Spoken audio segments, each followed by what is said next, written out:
Dan kita ambil prinsip yang seterusnya. Bila sebut tentang hijrah, tuan-puan sekalian, agak-agak hijrah apa yang paling penting? Nak hijrah apa? Kadang-kadang ada orang baiki bukan baiki apa? Baiki fizikal.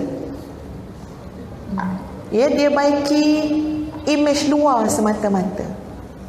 Dan dia sanggup spend pelaburan untuk baiki image luar ribu-ribu, tapi tidak sanggup untuk baiki ada satu benda yang lebih penting daripada itu.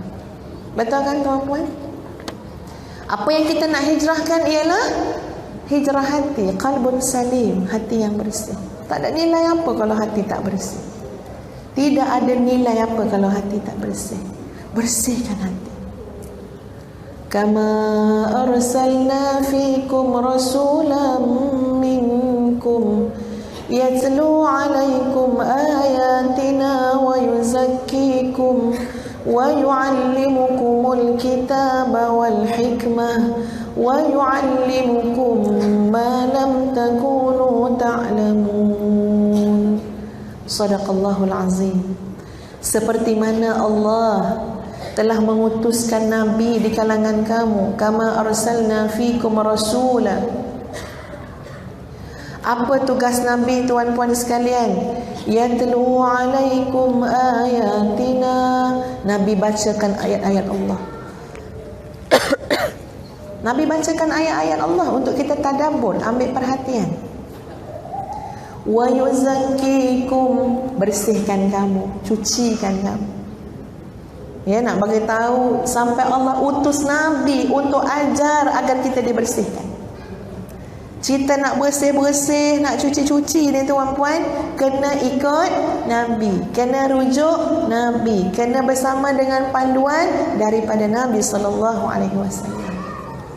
Ke boleh cuci-cuci sendiri je? Ya? Tak tuan-puan. Bayangkan keperluan kita kepada qalbun salim, hati yang bersih. Sebut tentang hijrah, kita tengok betul-betul cerita hijrah Nabi SAW. Nabi hijrah daripada mana ke mana tuan-puan?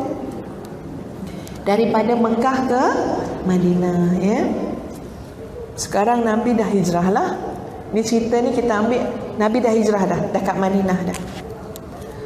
Apa yang berlaku tuan-puan bila Nabi nak lantik pemimpin-pemimpin, ketua-ketua, pendakwah-pendakwah, ketua-ketua pendakwah nak dihantar ke banyak delegasi-delegasi, ya.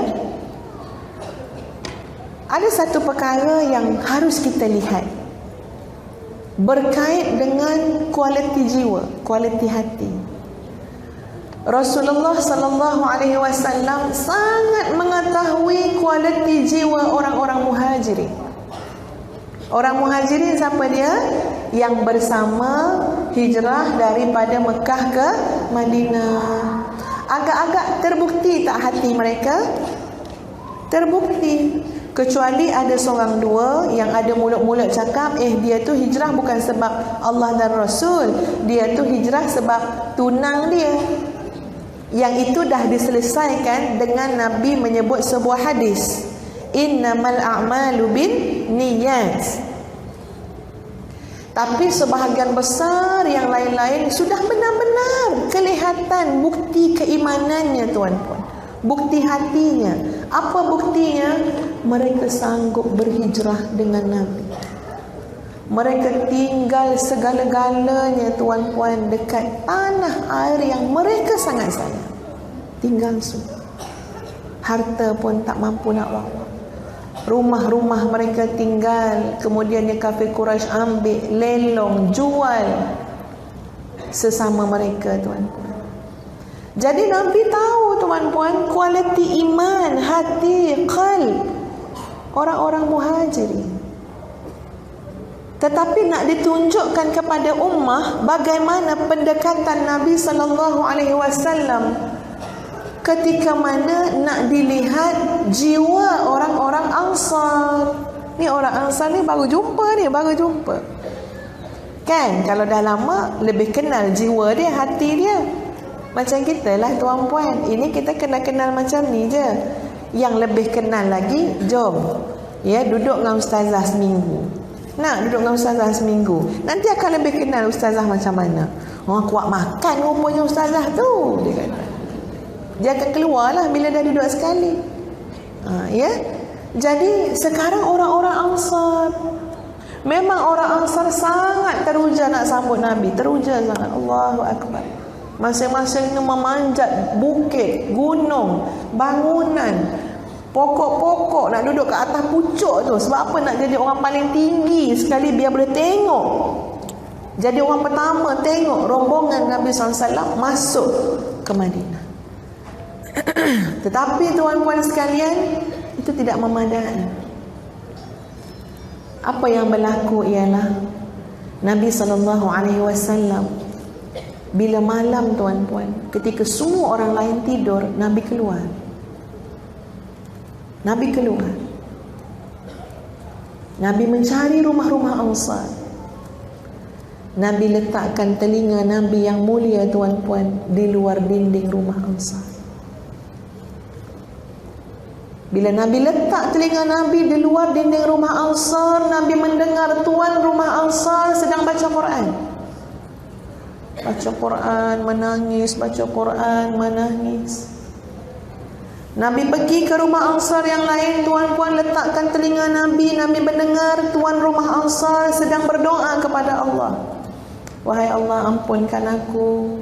Siapa lagi yang boleh mengampunkan dosaku kecuali Engkau?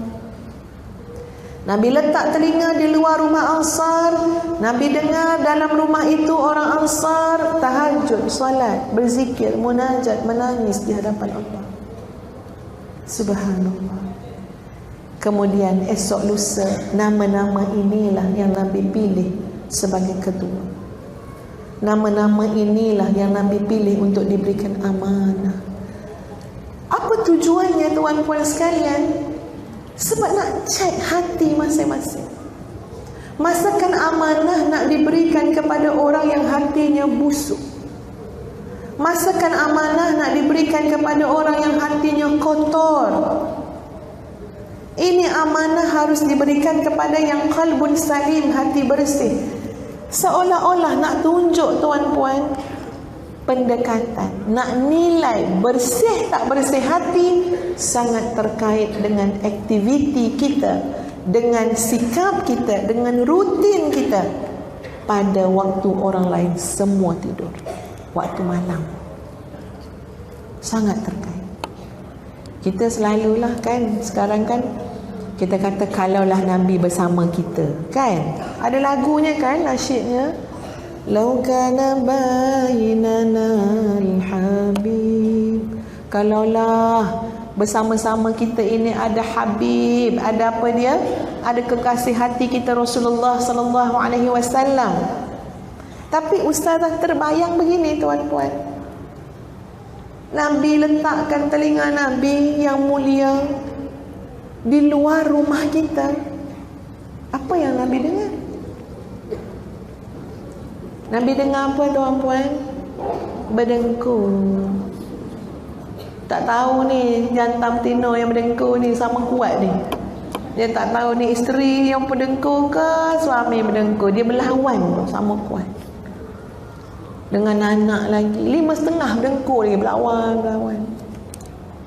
Betul tak, tuan-puan? Kalau Nabi, yang kita selalu guna kalau Nabi bersama kita, cubalah letak Nabi pergi tengok rumah kita. Tengok apa yang orang mengaku beriman ni buat malam-malam. Mengaku beriman, ceramah sana sini, pergi dengar ceramah sana sini, selalu rasa diri lebih baik daripada orang lain. Mari sekarang kita tengok apa dia buat waktu malam. Mari kita tengok apa berlaku 1/3 malam, 2/3 malam. Harus yang Nabi dengar mungkin boleh jadi hanya dengkuran. Sampai kiamat nama kita tak pernah naik, tuan-puan. Tak pernah jadi orang pilihan Rasulullah sallallahu alaihi wasallam.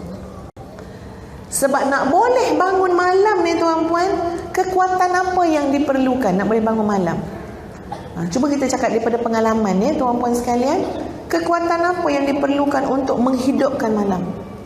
Kekuatan hati. Kekuatan jiwa yang bersih. Kalau fizikal kuat tuan-puan, ramai orang fizikalnya sangat kuat. Abang-abang sadar. Sekarang bukan abang yang sadar, acik pun sadar. Ya, akak-akak pun sadar juga sekarang. Subhanallah, kuat-kuat belaka. Kalau kenduri tak payah risau Ustazah, selagi ada Kak Timah tu semua beres, periuk belanga semua diangkat. Kuatnya Kak Timah. Yang angkat berat lagi lah tuan-puan, beratus kilo ni seluruh tenaga angkat.